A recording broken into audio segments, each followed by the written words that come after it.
Hi, I'm Dan, the Meeple Monkey, and I'm here with another setup and basic rules overview for a game called It's a Wonderful World by Boîte de Jeu.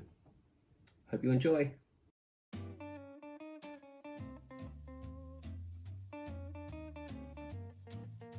Here we have a 3-player setup for It's a Wonderful World. First of all, you'll set up your resource display board and set up the round tracker on round 1 with the green side face up, which shows which direction you'll be drafting in the first turn. Then you'll simply add the resource cubes to their matching color spot on the display board. I've used some clear component bins, but otherwise you can just place them straight on the board. And you have those for gray, black, green, yellow, and blue. And you'll also need to add this little red door here and put the red cubes on that space. Next, you'll take the financier tokens and the general tokens and again place their little mini boards down like so, and then place those tokens on those matching spots. Next, you'll take your stack of development cards, basically take all of the development cards and make a single stack and place them in this little indent above the main board there. Finally, give each player an empire card.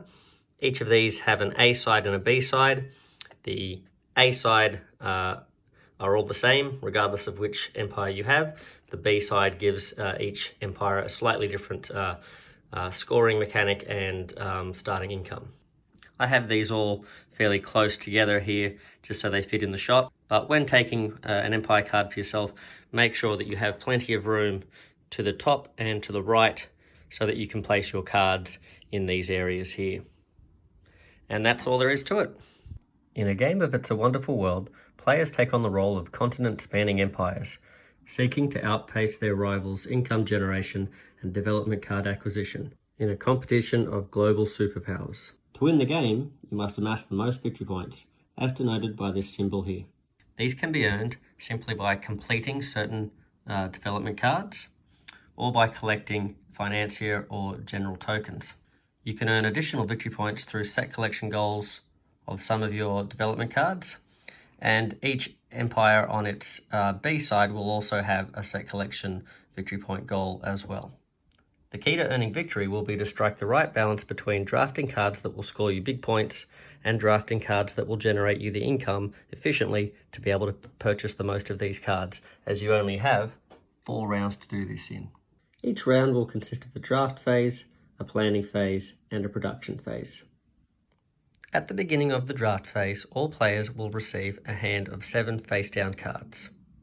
The players will simultaneously choose one of these cards to keep, placing it face down alongside their empire card in the drafting zone. The remaining hand of 6 cards they'll pass face down in a clockwise direction to the player on their left in rounds 1 and 3, or anti-clockwise to the player on their right in rounds 2 and 4, and the round counter will help you keep track of this.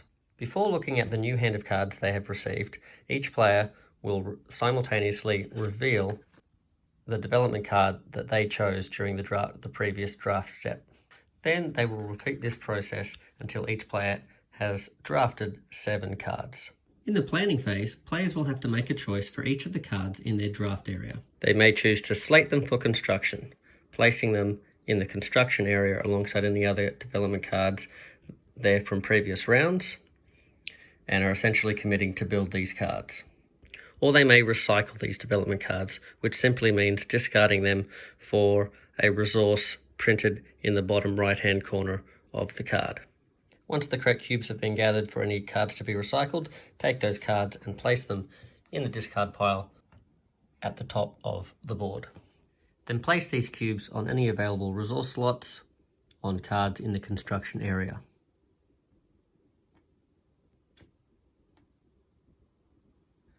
If this completely fills all of the development cards' resource slots, remove all of those resources to the supply. Gain any instant bonus, in this case a general token, which you would place near your empire card, and then take that development card and place it above your empire card in this spot here, and now it will add to your income generation. During the production phase, players will proceed through 5 production steps, 1 each for the resources of materials, energy, science, gold, and exploration. For each step of the production phase, in this case for materials, players will all simultaneously check their Empire card to see how many of each of those resource cubes they will generate, as shown by these income symbols here. In this case, we would draw 3 material cubes. Players may freely put these cubes on any cards in their construction zone. Any development cards completed at this time may immediately be added to the income area, and they will be able to generate resources in any upcoming income steps that have not already happened. Before moving on to the next production step, players will check to see which of them generated the most of that type of resource, and that player will earn a bonus financier or general depending on the production step. In the case of science, the player will be able to choose financier or general. If at any time a player generates resources that they cannot place on their development cards, these resources are simply placed on the Empire card itself. Once 5 resource cubes of any colour have been generated on the Empire card, they may be traded in for a single red resource cube. These red resource cubes represent crystallium, a rare mineral, which can be used to replace any other resource or may be used to fill up a spot requiring crystallium. The only other way to generate crystallium besides your Empire card is found as a bonus on some development cards.